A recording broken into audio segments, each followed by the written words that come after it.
আলহামদুলিল্লাহ আলহামদুলিল্লাহি রাব্বিল আলামিন ওয়াল আকিবাতু লিল মুত্তাকিন। আমরা আল্লাহর দরবারে শুকরিয়া আদায় করি, সকলেই শুকরিয়া দান বলি আলহামদুলিল্লাহ। আমরা এই জন্য শুকরিয়া আদায় করছি যে আল্লাহ তাআলা আমার সোনার বাংলাদেশকে দীর্ঘ সময়ের এক ফেসিবাদ জুলুম আমরা সবাই লক্ষ্য করেছি, সবাই সেই ইতিহাস সম্পর্কে জানতে পেরেছি। নতুন করে বলবার কিছু নয়। সেই জুলুম, অত্যাচার, নির্যাতন, নিপীড়নকে চিরতরে বন্ধ করার লক্ষ্যে আমার ভাই আবু সাঈদ, আমার ভাই মুগ্ধ সহ অসংখ্য যুবকেরা তারা তাদের তাজা জীবনকে বিসর্জন করেছেন। তারা যেই স্বপ্ন দেখেছিলেন সেই স্বপ্ন আর কিছু নয়, বাংলাদেশে কোন রকমের জুলুমের স্থান হতে পারে না। আজকে সেই লক্ষ্য উদ্দেশ্য নিয়ে যারা জীবন দিল, আমরা আজও লক্ষ্য করছি সেদিনও সোহাগ হত্যার ঘটনাকে লক্ষ্য করে। এভাবে জুলুম চলতে পারে না, এভাবে নির্যাতন চলতে পারে না, এভাবে অত্যাচার চলতে পারে না। সুতরাং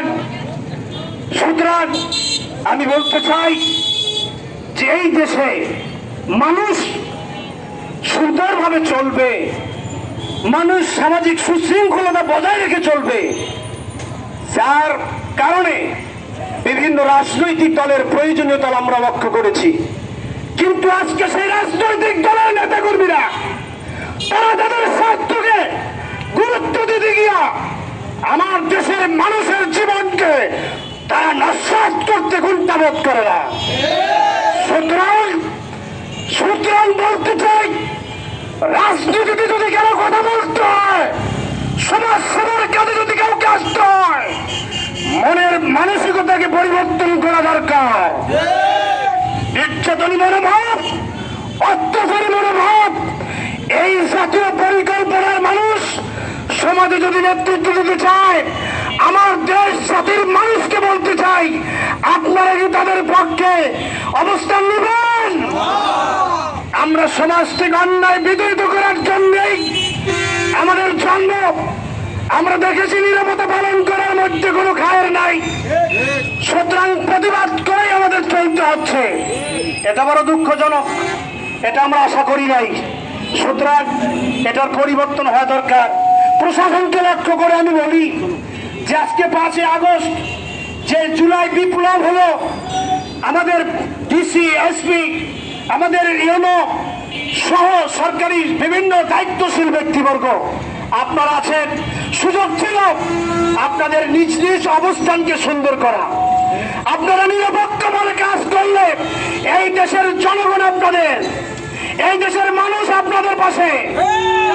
আমরা লক্ষ্য করেছি যে এই দেশে পুলিশ বাহিনীর প্রতি মানুষের ধিক্কার, পুলিশ বাহিনীর প্রতি মানুষের ঘৃণা, সেই ঘৃণাকে আমরা সফলতার দিকে নিয়ে আসতে পারতাম। সুযোগ এসেছে, উপদেষ্টা মন্ডলী, এই দেশের উপদেষ্টা মন্ডলী, ডক্টর ইউনূসের দল, এই যে বাহিনী, তারা দেশ নিয়ন্ত্রণের কাজে, দেশ পরিচালনার কাজে যে অগ্রণী ভূমিকা রাখছেন, আমার দেশের প্রশাসন চাইলে তাদের প্রতি শ্রদ্ধা, সম্মান, তাদের কাজের প্রতি গুরুত্ব দিয়া নিজেদের অবস্থানের একটা জানান দেওয়ার সুযোগ এসেছিল। সুতরাং আমি বলি যে আমার প্রশাসনের ভাইয়েরা কোন দলের পক্ষ নিয়ে, কোন দলের পক্ষে নিজেকে আত্মসমর্পণ করাইয়া আপনাদের চলার তো প্রয়োজন নেই। আপনাদের হাতে অস্ত্র আছে, ক্ষমতা আছে, শক্তি আছে, বল আছে। আমি বলি বিবেক বিবেচনার উন্নতি করেন, আপনারা নিজেদের উন্নতি সাধন করেন, এই দেশের মানুষ আপনাদের পাশে থাকবে।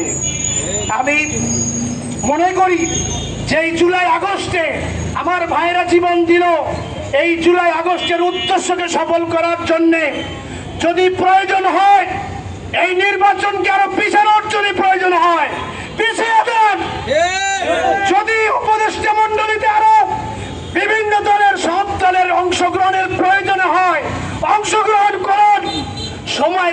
নির্বাচনের সময় নিই, এরপরেও বলবো যে এই দেশের আর দ্বিতীয়বার যেন কাউকে জীবন দিতে না হয়, দ্বিতীয়বার যেন আর কাউকে শহীদ হতে না হয়। একটা মানুষের জীবনের দাম আছে, সেই মূল্যায়ন আমাদের করতে হবে। আমি মনে করি আজকে যারা রাজনীতির মাঠে কথা বলেন, সামান্য একটা শিক্ষাগত যোগ্যতা থাকলেই আপনারা মনে করেন বিশাল এরা যোগ্য না। আমি মনে করি উপদেষ্টা মন্ডলীকে বলতে চাই যে এই দেশে নির্বাচনের যে প্রস্তুতি সামনে আসতে চায়, যারা নির্বাচনে অংশগ্রহণ করতে চায়, যারা আমার জাতির খ্যাতমত করতে চায়, সেবা করতে চায়, অবশ্যই তাদের শিক্ষাগত যোগ্যতার পাশাপাশি মানবিক গুণাবলী যা দরকার, সেই ন্যূনতম মানের গুণাবলী না হলে প্রার্থীকে বাতিল করুন, বাতিল করুন। কাজেই এটা যদি না করতে পারি, এই দেশের মানুষ নিরাপদ থাকবে না, এদেশের মানুষের কোনো জীবনের কোনো নিরাপত্তা পাবে না।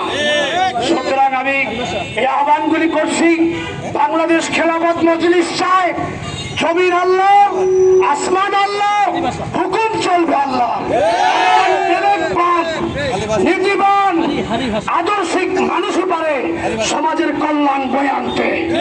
সুতরাং এই সমাজ বিনির্মাণের জন্য আল্লামা মামুনুল হক তার জীবন বাজি রেখে যেভাবে তিনি ভূমিকা নিতে শুরু করেছেন, আপনারা ফেসবুক, ইউটিউব ইত্যাদির মাধ্যমে তার বক্তব্যের বাস্তবতা রেখেছেন।